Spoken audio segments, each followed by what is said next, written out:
Hey guys, welcome to example program. In this video we will see how we can write a simple Python program to display the right angle triangle pattern. In fact, it is an inverse right angle triangle pattern. So we will see the logic and we will see how we can write the program. Here I have written this pattern in terms of rows and columns, and you guys can see this is the first row, second row, third row, fourth row, and fifth row.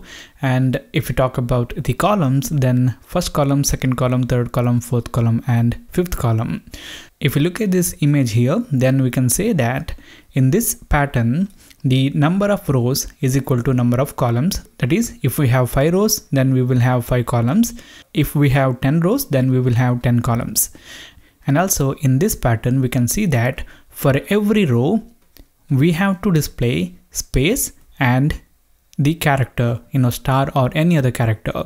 So for every row, the number of spaces and the number of stars that we have to display varies.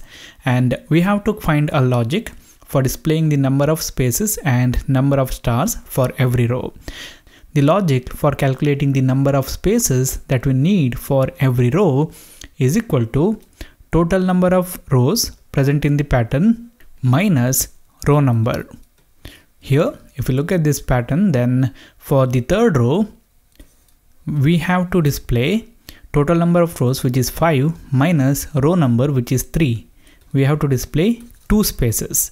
Similarly, if you apply this logic to the first row, then total number of rows is 5 and the row number is 1, so we have to display 4 spaces. So that is the logic we will use for displaying these spaces for a particular row. And if we talk about the number of stars that we have to display for a particular row, then that will be equal to row number. That is, in the first row, we have to display 1 star. In the third row, we have to display 3 stars. In the fifth row, we have to display 5 stars. Similarly, if we have 10 rows, then we have to display, in that 10th row, we have to display 10 stars. So now we know the logic that we can use for calculating the number of spaces and also the number of star or any other character that we have to print. We can write the program. So here, the program that we write will ask the user to enter the number of rows. So I'm going to use the input function in here and I'm going to say enter the number of rows, and this function will return the user input in string form. That is, the number will be in string form, so we will convert that to integer form by using the int function, and then we will store that in a variable and we will say total rows. Okay. Now the next thing that we have to do is we have to display this pattern row by row. So I'm going to take a loop, I'm going to take a for loop, and I'm going to call this variable as row, because for every iteration it will point to the row that we are working on, and it will be in a range, and that range will start from 1 and it will run up to total rows plus 1. I'm using plus 1 here because the range function will not include the end value. So I'm adding this plus 1 to make sure that we get exact number of rows, which is nothing but if I just print out the value that we get for the row variable in here, enter the number of rows, and if I say 5, then you guys can see we get 5 rows. If we don't do this, then we get only 4 rows. That's because the end value is not inclusive with this range function. So to make sure that the range function will work according to our need, we will add 1 here. Now what we have to do for every row, we have to calculate the number of spaces and we have to display that, and also we have to calculate the number of stars and we have to display that. Okay. After that, what we have to do, after printing everything that we have to print for a particular row, we have to go to the next line to print the next row, and we can insert a new line by using print function and without printing anything. So it will just insert a new line in here. Okay. Now we will see how we can display the spaces. Since for every row we have to display different number of spaces and multiple spaces, we will use a for loop.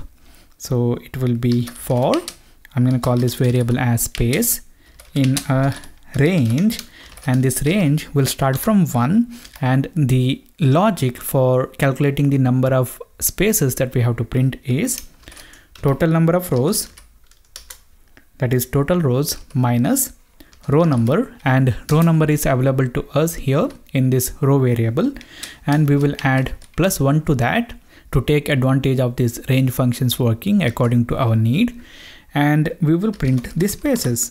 So I'm going to use the print function and I'm going to display the space, and after that I want to say that I don't want to end this line here after printing one space. So we can do that by specifying the end value as a empty string. By default the end value is a new line, which is what happening here in this print function. For this print function it has nothing to print, and the end value is a new line by default, so it will just insert that new line. But here we are displaying a space, and then we are saying that I don't want to end this line. End value is an empty string. Okay, now the next thing that we have to do is we have to calculate the number of stars that we have to display, and we have to display them. And if we look at the image that we have drawn, then for every row we have to display multiple stars, and that's why we will use a for loop, and I'm gonna call this variable as symbol. You guys can give any name, and it will be in a range, and the range will start from 1, and the logic for calculating the number of stars that we have to display is equal to row number. For the first row we have to display 1 star. For the third row we have to display 3 stars, like that. So here we will specify row, and then we will add +1 to take advantage of the working of this range function. And after that what we want to do, we want to print star, so it will be star. And here also we want to mention that I don't want to end this line. That's because after printing 1 star, if we end this line and if we go to the new line, then we will be not able to display this pattern. So after displaying a star, we want to be in the same line, and that's why here also we will say end is a empty string. Okay, we have written the program. Let's run this. Enter the number of rows. I'm gonna say 5, and we get this pattern. Here you can display any other character instead of this star, and if you want to display any numbers, then you can display that. For example, you can display the value of this symbol variable, or you can display the value of this row variable, or you can display any number according to your need. Now one modification that I want to show here is after displaying the star, if I add a space in here, and if I save the program and run this code, and if I enter the number of rows as 5, then we get a completely different pattern. So just by adding a space here, we can change the pattern. So you can do a lot of stuff with this code, and you can display different patterns. I want you to try that code and post your code in the comment section. So this is it guys for this video. Thank you for watching. If you like it, hit the like button. If you don't like it, then hit the dislike button. If you want to say something, then write that in the comment box. For more tutorials like this, do subscribe to the channel. Thank you for watching. See you later in the next video.